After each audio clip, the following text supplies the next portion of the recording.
UCLA basketball loses a starter to the transfer portal.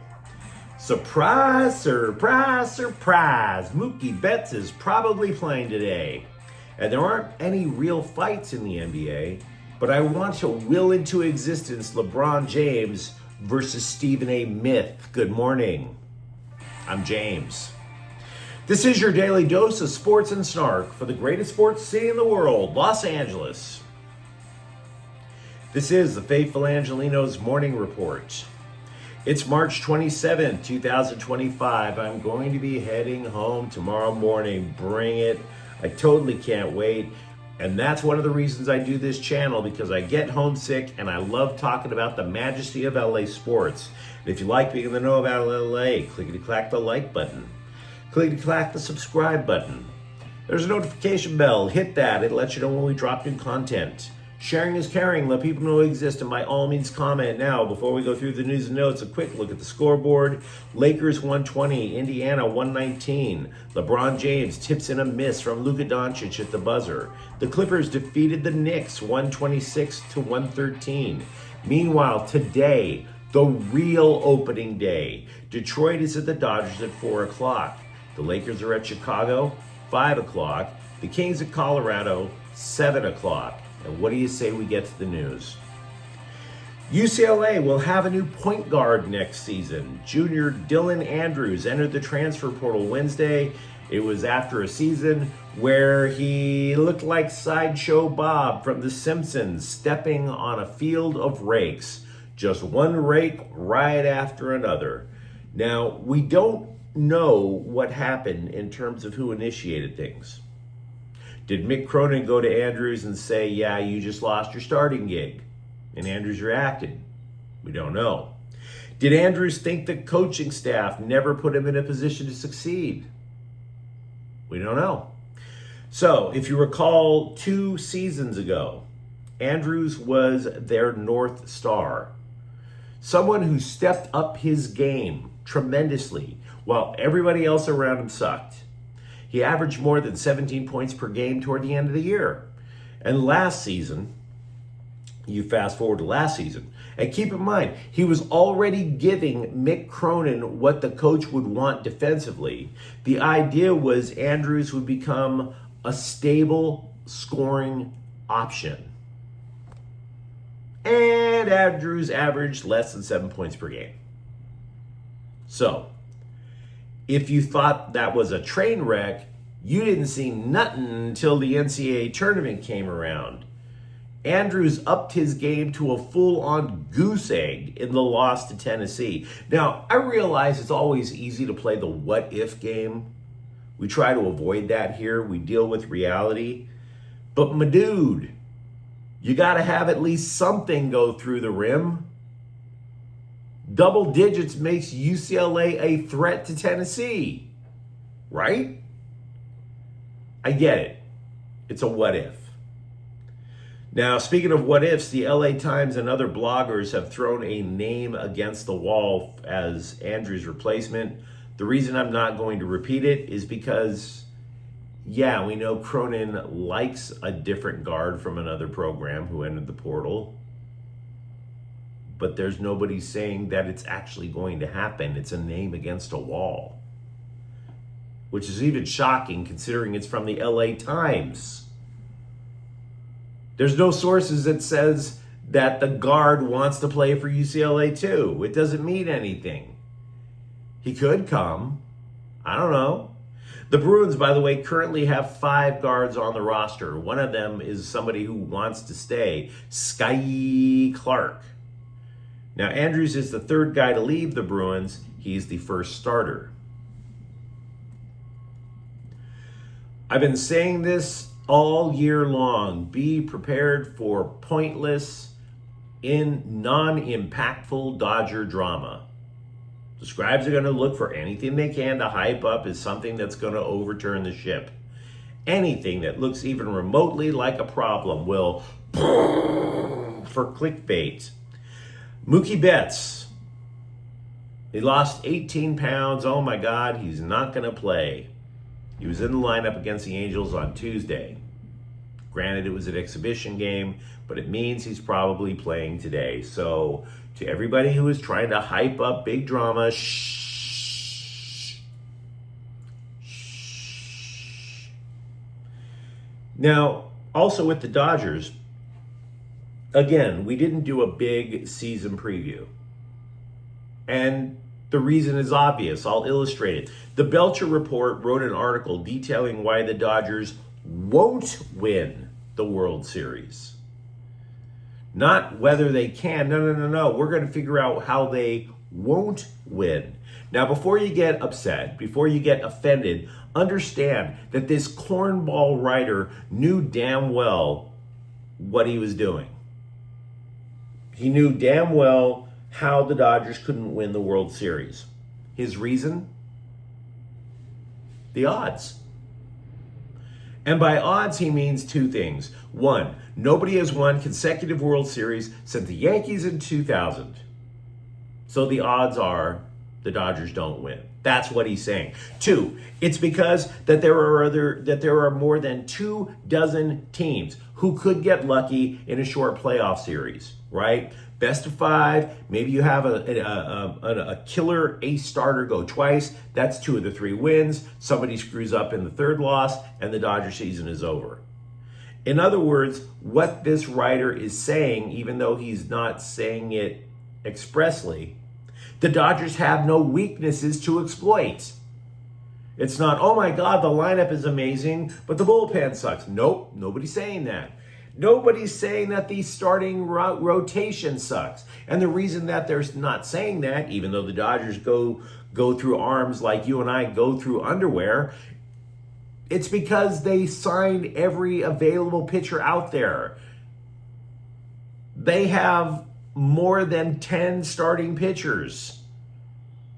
They were talking about a 6-man rotation. If they really wanted to, they could screw with us and go with a 10-man rotation.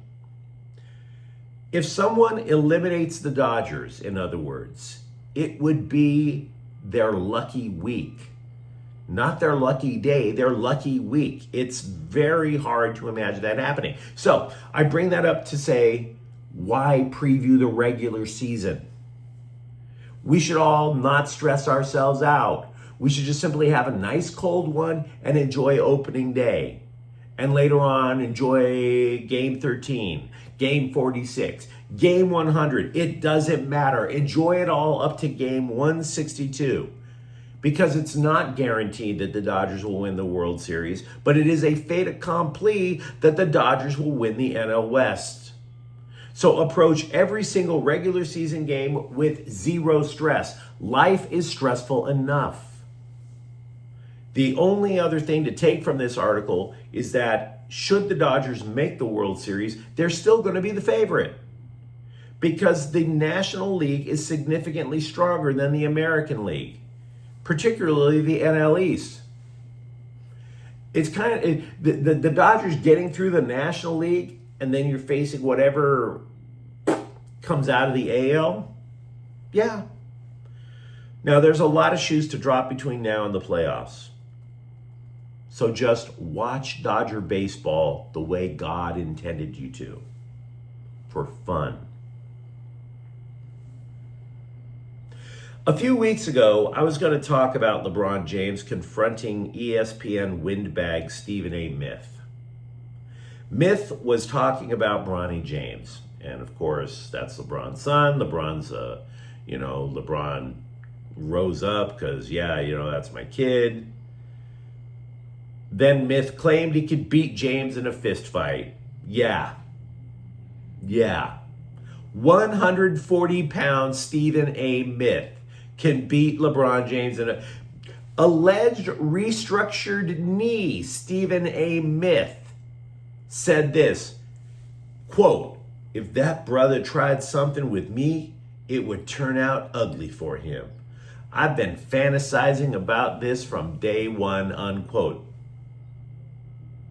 And then James went on one of ESPN's podcasts to rip Myth. And I got to tell you something. I acknowledge it is difficult to choose a side. A big reason is that why choose? Because fighting doesn't happen in the NBA. Oh, posing happens. Getting all swole happens in the NBA. But for all that posing, when was the last time that you saw real punches with intent, actually fly?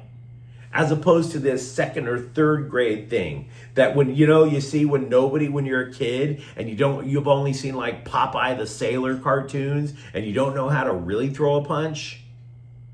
That's NBA fighting. And by the way, another reason, the next sports writer to get into a fist fight, one that's not named me, that'll be the first sports writer to get into a fist fight.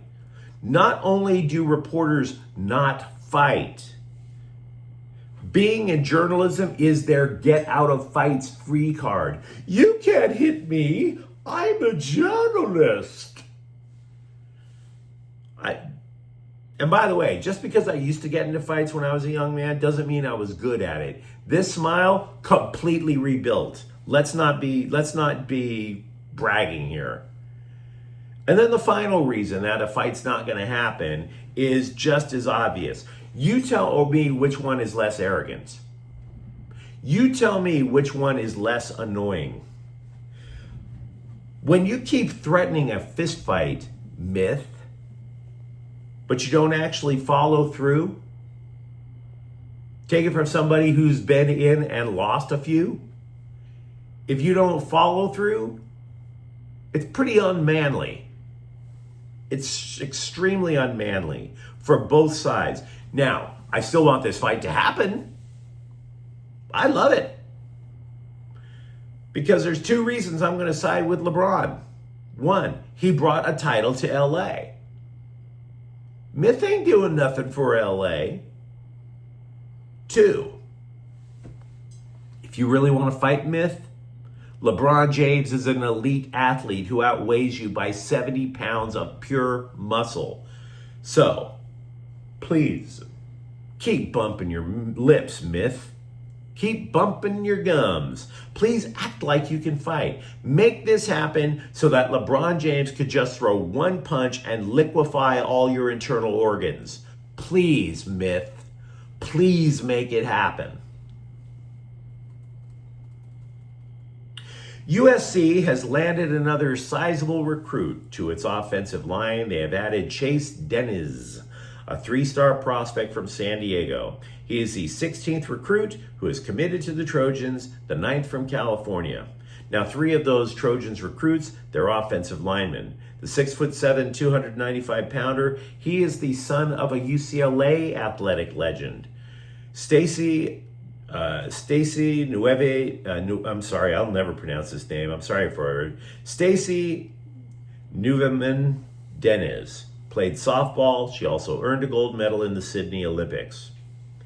Meanwhile, for day one of USC spring practice, defensive lineman Anthony Lucas hasn't recovered from an injury suffered toward the end of last season, so he's on the sideline. Maybe he'll participate by the end of spring ball. Yes, there were a series of reports from both the Times and the Daily News about how Jaden Mayava is, oh my God, so much better and so much more comfortable. I'll believe it when I see it. We all read the same stuff about Miller Moss last year. Forward Jeff Malott has been recalled to the Kings from the Ontario Reign. The dude has only played in one NHL game, and that was with Winnipeg, so it doesn't really matter. Ontario coach and longtime player Marco Sturm said Malott, quote, plays the right way. He goes hard to the net. He wants to win really badly. He wants to score, so everything he really does is 100% and full speed, unquote. So I'm not trying to sit there and tell you that this guy's a world breaker. I'm basically trying to tell you that if you're always looking for the, quote, guy to root for because he tries so hard, and hockey is loaded with them, which is one of the reasons I love that sport so much, that's your guy. But you let me know what you think in the comments thread. Talk to me about the future at point guard over at UCLA, or if Andrews leaving is a mistake. For that matter, you cool with Mookie Betts? playing today? And who you got in a fight? I think you know, LeBron or Stephen A. Smith. And if you enjoyed the content, don't forget to subscribe to Faithful Angelenos. We talk LA sports every single day here. Thank you for watching. I'm James. We'll be back tomorrow. Faithful Angelenos is a Corte El Queso production. Take care.